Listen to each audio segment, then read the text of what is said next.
Hello, my name is Anna. I am 24 years old.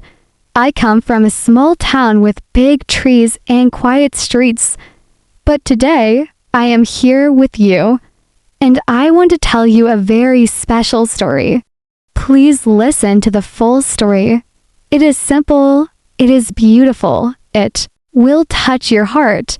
It may make you cry, and it may also make you smile. And in the end, I hope you feel something strong, something that makes you love life and believe in yourself. So, take a deep breath and listen carefully. When I was 10 years old, I met a boy named Leo. He was new in my school. He came from another city, and he was very quiet. He did not talk to anyone. He sat alone during lunch. He looked at the ground when people walked by. Some kids laughed at him. They called him strange. But I did not laugh. One day I saw Leo sitting under a tree. He had a small book in his hands. I walked slowly to him and said, "Hello, my name is Anna. What is your name?" He looked at me with big, kind eyes. "My name is Leo." He said softly, "Can I sit with you?" I asked. He nodded. From that day, we became friends. Leo was different, yes, but he was special. He loved stars. He told me the names of stars in the sky. That one is Sirius, he said one night. It is the brightest star. He talked about the moon like it was alive. He said, "The moon watches us. It keeps us safe in the dark." Sometimes I did not understand his words, but I always listened because Leo made me feel calm. Like the world was soft when I was with him. Many people did not understand him. Even teachers said he was too quiet. Some thought he was slow, but I knew he was just gentle. And gentle is beautiful. One day, something happened. Leo came to school with a red mark on his face. I asked, "Are you okay?" He smiled, but it was not a happy smile. He said, "I fell, but I felt something was wrong." Later that day, he told me in a quiet voice, "Sometimes my father gets angry, very angry." I held his hand. I was only 10. But I said, "You are not alone." That night, I cried. I looked at the sky and said, "Dear stars, please protect Leo." Years passed. We grew older. But we stayed friends. When we were 14, Leo did something amazing. He wrote a story about a small star who felt he was not good enough. All the other stars laughed at him. But one night, the sky became very dark. The moon disappeared, and only that small star gave light. He saved. The night when I read the story, I cried again. I said, "Leo, this story is you." He looked down, shy again. But I saw his eyes shine like his star. We sent the story to a writing contest. Many people sent stories. Some were longer. Some used big words. But Leo's story had heart. It had truth. One day, we got a letter. "Dear Leo, your story has won first place." He looked at me and whispered, "Is this real?" I said, "Yes, you are the star." That day, he cried. But they were not sad tears. They were happy tears. Leo's story was printed in a book. People read it. People talked about it. And many children, just like Leo, felt hope. They felt seen. They felt loved. Leo showed them, you can be quiet and strong. You can be different and still shine. Now, when I think of him, I remember something he once said. You do not need to be loud to be heard. You just need to be true.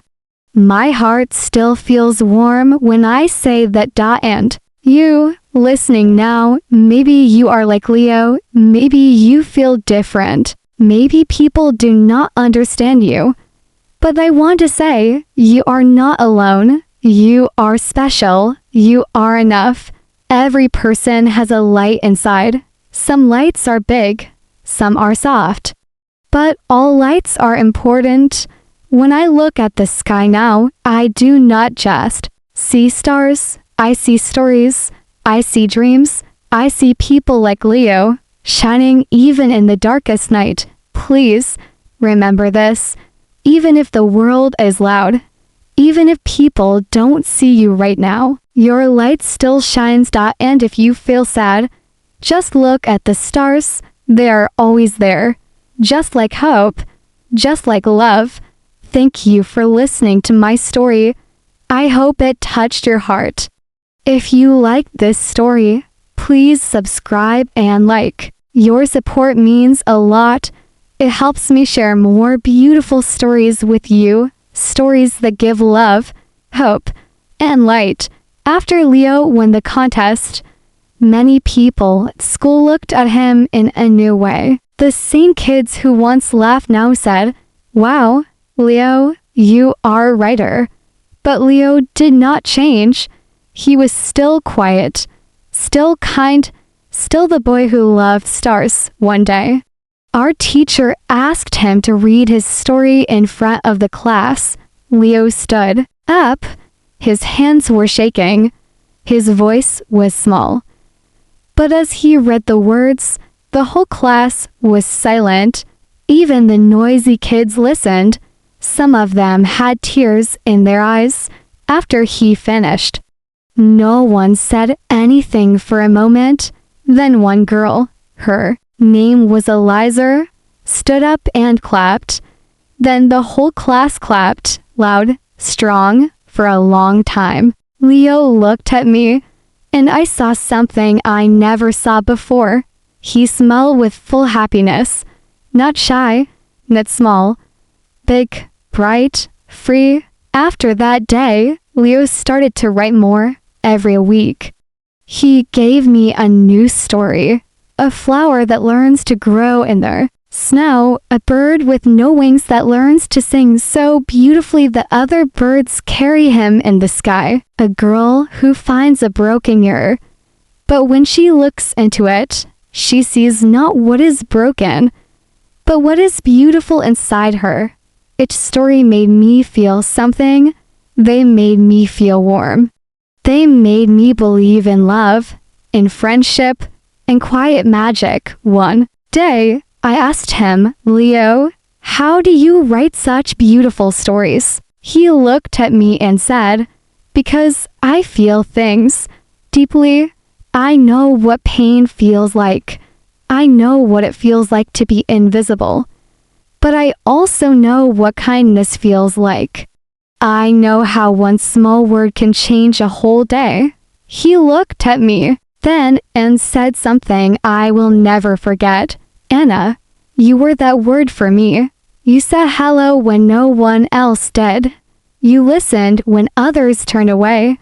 That small hello saved my world."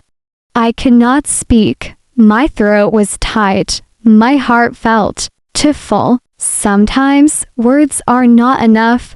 I hugged him, and in that moment, I knew something. Sometimes we wait for big heroes, but sometimes a hero is a quiet boy with kind eyes. Sometimes a hero is someone who simply writes, listens, and loves with his heart open. When we turned 18, we both finished school. Leo got a scholarship to a university. He was going to study literature. I was so proud of him. He was leaving our small town, going to a big city. But I was scared too. "I will miss you," I said. "I will miss you more." He smiled. Before he left, he gave me a small box. Inside it was a necklace. It was simple, a small silver star. He said, "This is for you. You were my first light." I wore it every day. At university, Leo sent me letters, real letters, handwritten, and each one, he wrote a story. And at the end, he always wrote the same line. Keep your light, Anna. The world needs it. One day, I got a letter that was different. It was not written by Leo. It was from his professor, Dear Anna. It said, Leo has been in an accident. He is in the hospital. He asked me to write to you. My hand shook. I could not breathe. I took the next train to the city. When I saw Leo, he was in bed.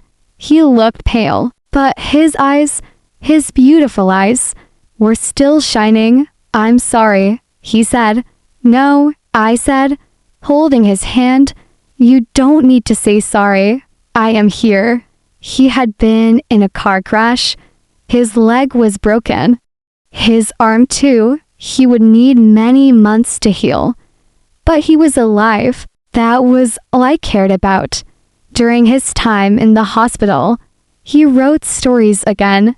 He asked nurses for paper and pens. He said, my hands hurt, but my heart still speaks. I read his hospital stories. One was about a tree that lost all its leaves in a storm. The tree fell empty, sad, alone. But one day, a bird came and made a nest in its branches. The bird said, even without leaves, you are still strong. You still give shelter. You are still a home.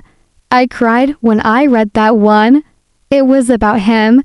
It was about all of us. And maybe you, listening now, maybe you feel like that tree sometimes. Maybe life has been hard.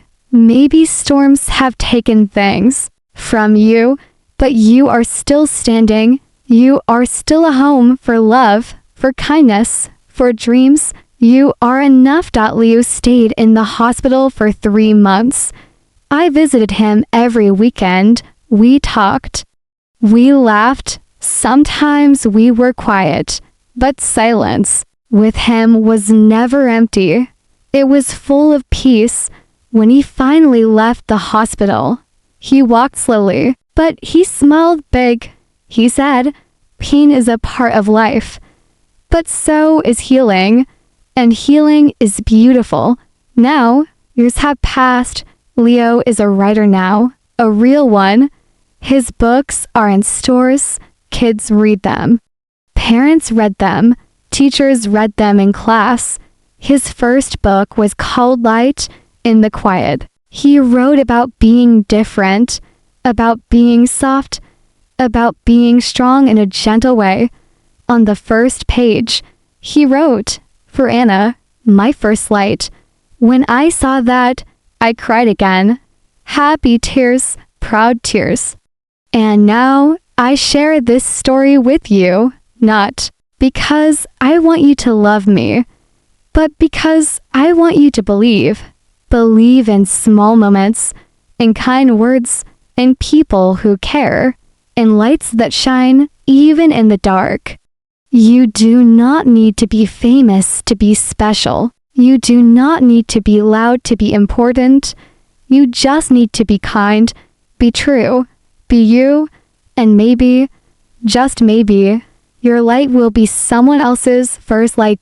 So, dear listener, thank you for staying with me this long. I hope this story touched your heart. If it did, please like and subscribe. It helps me share more stories. Stories that heal, stories that teach, stories that shine.